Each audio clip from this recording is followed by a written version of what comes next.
স্কুলে ড্যান্স এবং গান শিক্ষার জন্য উস্তাদ দিবেন, শিক্ষক দিবেন। কেন, কিসের জন্য? গান ড্যান্স আমাদের মুসলিম পরিবারের এটা সংস্কৃতি না।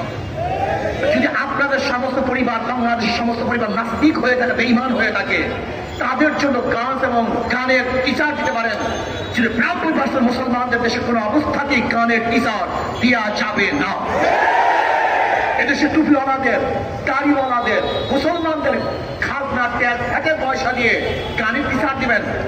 গানের টিচারের প্রয়োজনটা কি? সেখানে ইংলিশ টিচার দেন, কম্পিউটার টিচার দেন। আজকে প্রাইমারি শিক্ষা ব্যবস্থা ধ্বংস হয়ে গেছে, কিচ্ছু নাই।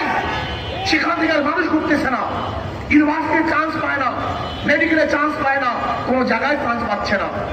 এর জন্য প্রাইমারি শিক্ষা লেভেলকে ঢেলে সাজাবার জন্য ধর্মীয় শিক্ষক সেখানে নিয়োগ দিতে হবে এবং কোনো অবস্থাতেই সেখানে গানের টিচার বাংলাদেশে দেয়া যাবে না। যদি দিতে চান আপনার গদি, আপনার বস্ত্রাঘাত করবে ইনশাআল্লাহ। ভাইকামি পেয়েছেন আপনি, মনে যা চায় তাই করবেন আপনি। 95% মুসলমানদের দেশ, এদেশে কোনো অবস্থাতেই ইসলামের সংস্কৃতির বাহিরে কোনো কাজ করা যাবে না।